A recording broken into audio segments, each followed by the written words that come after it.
यो सरकार महामारी नियन्त्रण गर्न व्यापक तयारी गर्न पूर्ण रूपले चुकेको छ। यति काण्ड हुँदै सिक्युरिटी प्रेस खरिद सम्बन्धी काण्डमा मन्त्री नै भ्रष्टाचारमा संलग्न भएको घटनापछि सरकारले भ्रष्टाचारको नियन्त्रणको कुरा गर्नु जग हर्साउने विषय होइन र।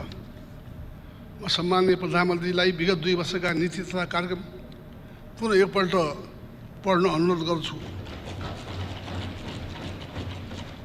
सरकारका 2 पहिलेका नीति कार्यक्रम हेरेर आफै लज्जित बन्नुपर्ने स्थिति छ। सरकारलाई जनताको दुख प्रति कुनै संवेदना छैन। जनताको पीडा बुझ्न सक्ने हृदय छैन। तेस्रो, सरकारसँग यो अप्ठ्यारो बेलामा भविष्यका लागि जनता आश्वस्त हुने कुनै योजना छैन। माननीय सभामुख महोदय,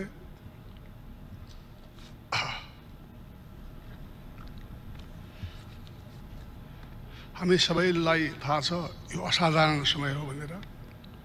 यस्तो बेला नेपाल सरकारको आर्थिक वर्ष 2077-78 को नीति तथा कार्यक्रममाथि टिप्पणी गर्न सम्माननीय सदनमा उभिँदा नेपाल र नेपालीको आजको स्थिति र केही परिदृश्यलाई स्मरण गराइरहेको छु।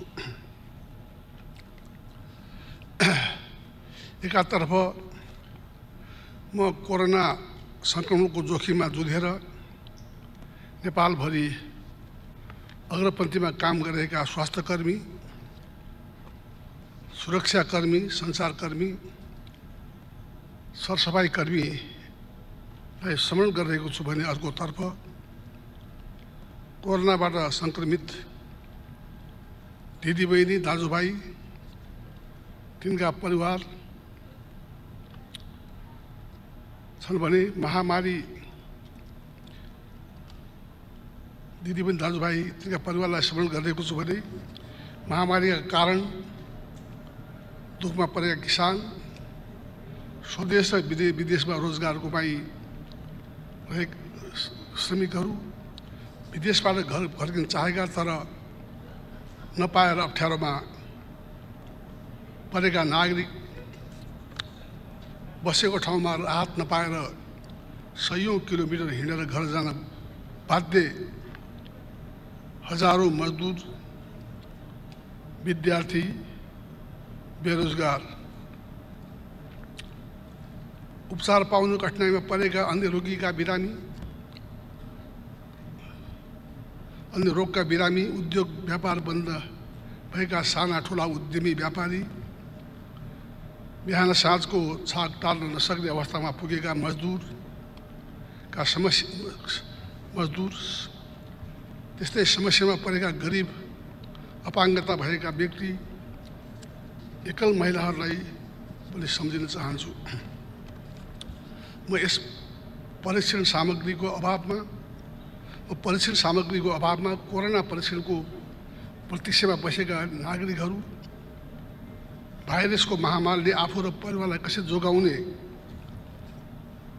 प्रकोप बढ्दै गए के स्थिति होला, यसले मुलुकलाई के गर्ला भनेर सन्ताप र त्रासमा परेका नेपाली दिदीबहिनी, दाजुभाइहरूको मनोदशा पनि बुझ्दछु। अनि हिजो मात्रै समयमै उपचार नपाएर कोरोनाको कारण मृत्यु भएकी सिन्धुपाल्चोककी सुत्केरी महिला,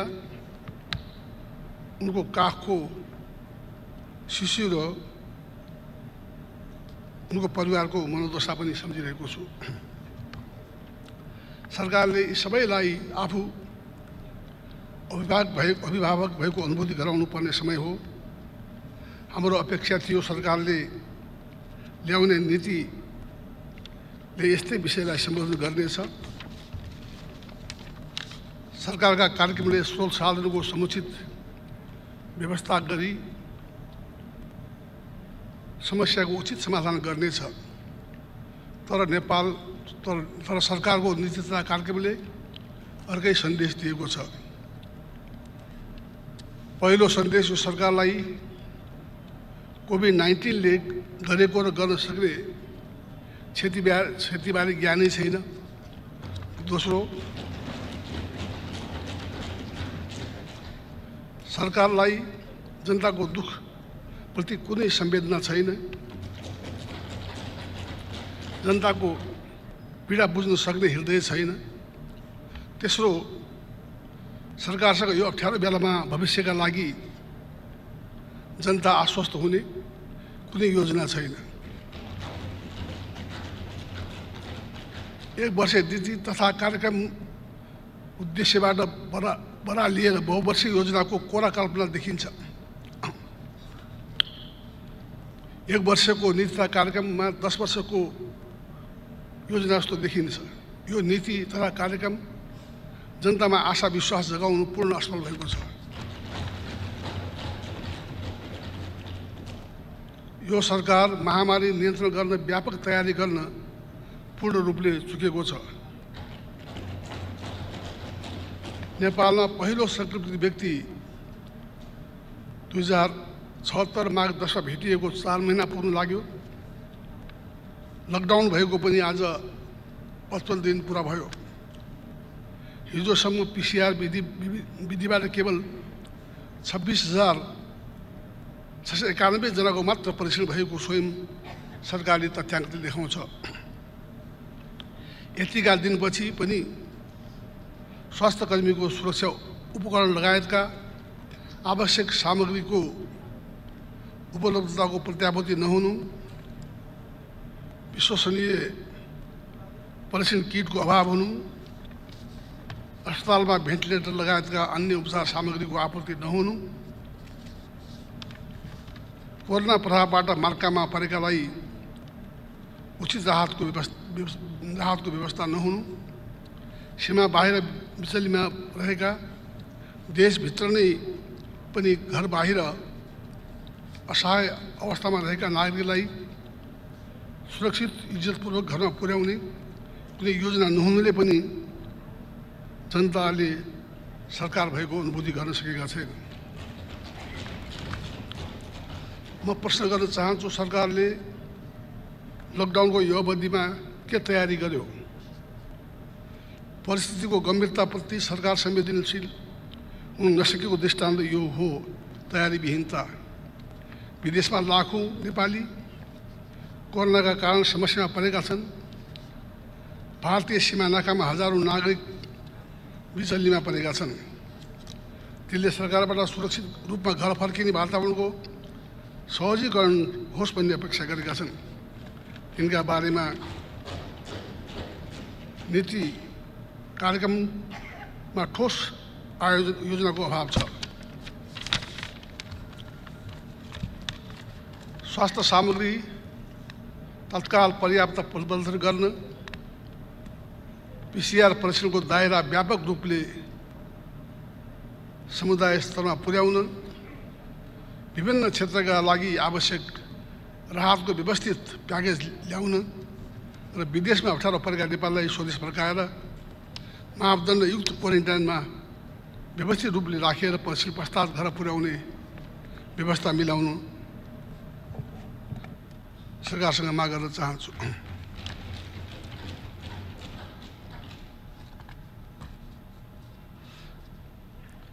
घर फर्किन चाहने अल्पत्रमा परेका खाडी मुलुक लगायतका विदेशमा रहेका नेपालीहरूलाई सुरक्षित रूपले नेपाल फर्काएर यिनको व्यवस्था गर्नु सरकारको कर्तव्य हो। नीति तथा कार्यक्रममा केवल सरकारले आत्मप्रशंसा गरेको छ। विगत 2 वर्षमा निकै काम गरेको दावा गरिएको छ। म सम्माननीय प्रधानमन्त्रीलाई विगत 2 वर्षका नीति तथा कार्यक्रम पुनः एकपल्ट पढ्न अनुरोध गर्छु, जसले ती नयाँ नीति र कार्यक्रमका असत्य दावालाई उजागर गरेको छ। सरकारका 2 पहिलेका नीति कार्यक्रम हेरेर आफै लज्जित बन्नुपर्ने स्थिति छ। त्यो बेला 1 वर्षभित्र बनाउँछु भनेको गौतम बुद्ध एयरपोर्ट बनेको छैन। 3वटा मुख्य राजमार्ग छेउ बनाउँछु भनेको 765 KB transmission line, Nijgadh airport निर्माणको प्रतीक्षामा छन्। अहिलेका नीति कार्यक्रममा उल्लेख गरिएका 7वटै प्रदेशका प्रमुख सहरमा विद्युतीय बस सेवा सञ्चालन ल्याइने जस्ता केही सपना पूरा नभई बिना कुनै तुष्टिकरण तुइएका छन्। यी त केही उदाहरण मात्र हुन्। 2 वर्ष पहिलेका नीति कार्यक्रममा उल्लेखित गरिएका नै कतिपय योजना र कार्यक्रम अहिले पनि पुनरावृत्ति गरिएका छन्। यसले नीति कार्यको कार्यान्वयन कति फितलो छ भन्ने कुरा देखाएको छ। विकासको गति गजबले अगाडि बढेको दाबी गर्ने सरकारलाई न्यून पुँजीगत खर्चको अवस्थाले जिस्काइरहेको छ। राजनीतिक प्रचार सुविधाका लागि जे पनि गर्छु भन्ने जस्तो सस्तो प्रवृत्ति मौलाएको छ। यसले नीति तथा कार्यक्रमका विश्वसनीयता र उच्च गरिमा हराएको छ।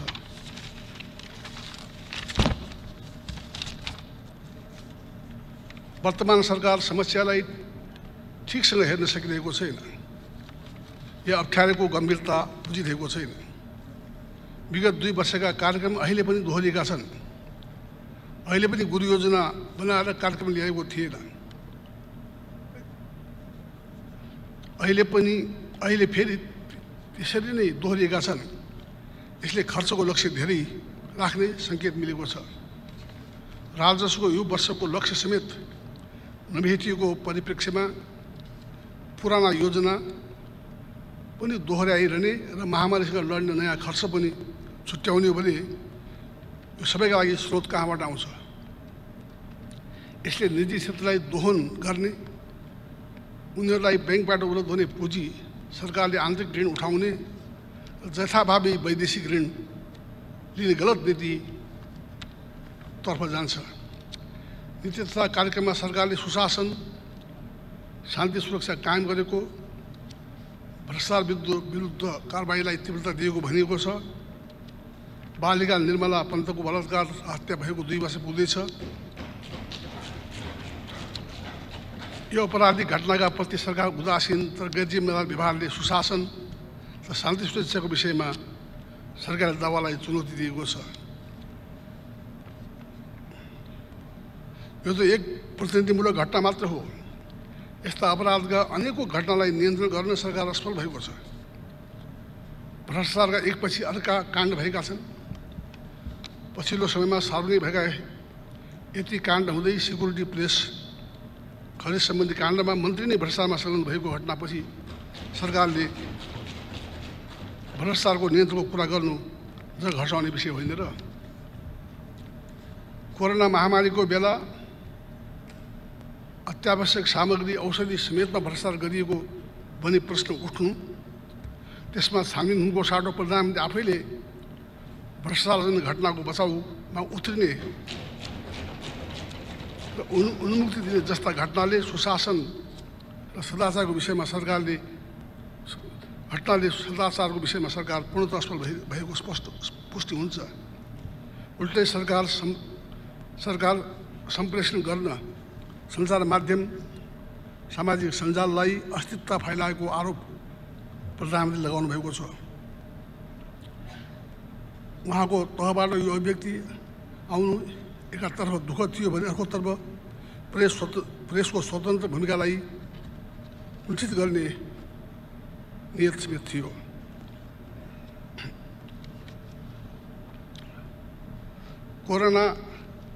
कोरोनाले मुलुकका सबै क्षेत्रलाई अत्यन्त नकारात्मक रूपले प्रभावित गरेको छ। त्यसका अल्पकालीन र दीर्घकालीन प्रभाव रहनेछन्। सरकारको नीति तथा कार्यक्रम समस्या समाधानतर्फ उन्मुख छैनन्। देशभित्र उद्योग धन्दा निर्माण क्षेत्रमा प्रभाव र विदेशमा बेरोजगारीबाट देश फर्किने ठुलो सङ्ख्या, बेरोजगारीको समस्या भयावह रूपले बढ्ने देखिन्छ। यसलाई संशोधन गर्न सरकारसँग सम्बोधन गर्न सरकारसँग इच्छाशक्ति, क्षमता इमान्दारी र दूरदर्शिताको अत्यन्त अभाव छ। सरकारको दावा विपरीत संहिताको कार्यान्वयनमा सरकार उदासीन रहेको छ। प्रदेश सरकारका संविधान प्रदत्त अधिकारको उपयोग गर्न प्रदेश सरकारहरू संविधान प्रदत्त अधिकारको उपयोग गर्न वञ्चित भएका छन्। सङ्घ प्रदेश र स्थानीय तहबीच समन्वय गर्ने संयन्त्रहरू, अन्तर प्रदेश परिषद, अन्तर सरकारी वित्त परिषद जस्ता कुराहरू वित्त परिषद जस्ता निष्क्रिय छन्। प्रदेशका राजनीतिक नेतृत्वले सङ्घीय सरकारसँग व्यवस्थित समन्वय नभएको गुनासो गरेका छन्। हस्तकला, कृषिमा आधारित साना उद्योगहरू नकारात्मक रूपमा प्रभावित भएका छन्। आत्मनिर्भर र धेरै ठुलो रोजगारीको माध्यम बनेको कुखुरा पालन, मत्स्य पालन, मह, केरा, तरकारी, फलफुल उत्पादन तथा प्रशोधन गर्न उद्योगमा परेका असर, तिनलाई दिनुपर्ने राहतको उल्लेख छैन। यो ती उद्योगमा आधारित व्यक्तिले रोजगारी गुमाउने आन्तरिक मन्दीका कारण उद्योग धराशायी भई देशभित्र आर्थिक असमानता थप बढ्ने स्थिति छ। सरकार अहिले पनि उद्योग, रेमिट्यान्स आदि क्षेत्रमा कोरोनाबाट भएको प्रारम्भिक क्षति अनुमान गर्न सकेको छैन। त्यसैले राहत पाउनुपर्ने उद्योगीलाई प्रोत्साहित गर्ने विषय नीति तथा कार्यक्रममा समेटिएको छैन। सरकारसँग निर्यात बढाउने विश्वसनीय नयाँ योजना छैन। सरकारले सञ्चालन गरेका रोजगार योजनाहरूको गुणस्तर, स्रोत परिचालनको तरिकामा गम्भीर प्रश्न उठेको छ। विगतमा सञ्चालन गरिएका प्रधानमन्त्री रोजगार योजनाले देशको सम्पत्तिको दुरुपयोग भएको पनि आम जनता र सञ्चार माध्यमबाट व्यापक विरोध भइरहेको छ। दिगो पूर्वाधार निर्माणका लागि लिनुपर्ने वैदेशिक ऋणलाई कार्यकर्ता पोस्टे काममा खर्च भइदिएको स्वीकार्य हुन सक्दैन।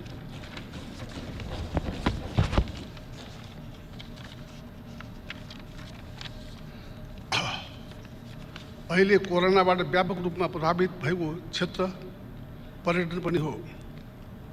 पर्यटन प्रवर्धन सम्बन्धी कुनै नीति आएको छैन। केही एयरपोर्टको निर्माण मर्मत मात्र दिगो गुणस्तरीय पर्यटनको स्रोत होइन। सबैभन्दा बढी राहत चाहिएको पर्यटन क्षेत्रमा पुराना सामान्य किसिमका विषयको पुनरावृत्ति बाहेक कुनै नवीन सोच र योजना छैन। राष्ट्रिय गौरवमा परेका योजनाको अवधि लागत दुवै बढेको छ। सरकारले उच्च प्रविधि प्रयोग गरेर सडक बनाउन सकेको छैन। सही योजनाको छनौट, विकास कार्य गुणस्तर, निर्माण क्षेत्रमा निर्माणको क्षमता वृद्धिमा ध्यान दिएको छैन। ऊर्जा क्षेत्रको कार्यक्रमले निजी क्षेत्रलाई व्यवस्था गरेको छ। कैयौँ योजना महामारीले पीडित छन्, त्यसलाई राहत वा अन्य कुनै व्यवस्था गरेको छैन। यस्तो अप्ठ्यारो बेलामा पनि सरकार मितव्ययीको पक्षमा देखिएन। यो सरकार आफैले गठन गरेको आयोगको मितव्ययिता सिफारिस समेत लागू गर्न तयार छैन। वैदेशिक ऋण निरन्तर बढिरहेको छ। सरकार मितव्ययी हुनु र वैदेशिक ऋणका निम्ति पारदर्शी हुन आवश्यक छ। नेपाली भूमि अतिक्रमण, खास गरेर डिम्पिया, धुरा, लिपुलेख, कालापानीबारे नीति कार्यक्रममा उल्लेख भएको विषय सकारात्मक छ, तर यो अपूर्णीय पनि छ। मित्रराष्ट्र भारत, चीन दुवै मुलुकले सन् 2015मा गरेको सहमति अनुरूप नेपाली भूमिमा भारतबाट सडक निर्माण गर्ने कार्य गरेको छ। दुवै छिमेकी मुलुक बीच भएको सहमतिको नेपाली काङ्ग्रेसले तत्कालै विरोध जनाएको र सुशील कोइराला प्रधानमन्त्री हुनुभएको नेपाली काङ्ग्रेसको नेतृत्वको सरकारले प्रोटेस्ट नोट समेत पठाएको म स्मरण गर्न चाहन्छु। नेपाली भूमिमा भएको अतिक्रमण र सडक निर्माण बारे छिमेकी मुलुक मित्र राष्ट्र चीनसँग समेत उच्च स्तरमा सार्थक परिणाममुखी वार्ता गरी समस्याको समाधान गर्नुपर्दछ।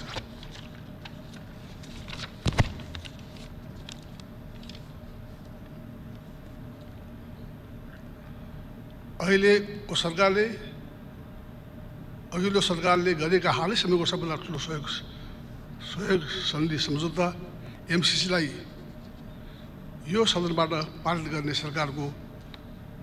गर्ने बारे सरकारको उदासीनता देखिएको छ।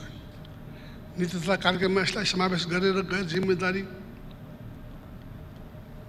र जवाबदेहिताका साथ सरकार अग्रसर हुन सकेको छैन। यही सदनमा प्रस्तुत गरेर पारित गर्ने प्रक्रिया अघि बढाउन माग गर्दछु। पूर्ववर्ती सरकारले गरेका निर्णय सम्झौता उल्लङ्घन गर्दै जाने हो भने यस प्रवृत्तिले गलत नजिर स्थापित गर्ने पनि हुन सक्ने पनि चेतावनी दिन चाहन्छु। अन्तमा यो वर्षको नीति तथा कार्यक्रमले मुलुकलाई प्रगतिको बाटोमा लैजाने सृजनशीलता देखाउन सकेको छैन। आवश्यक नीति तथा कार्यक्रमको अभाव छ। पुराना कार्यक्रम दोहोरिएका छन्।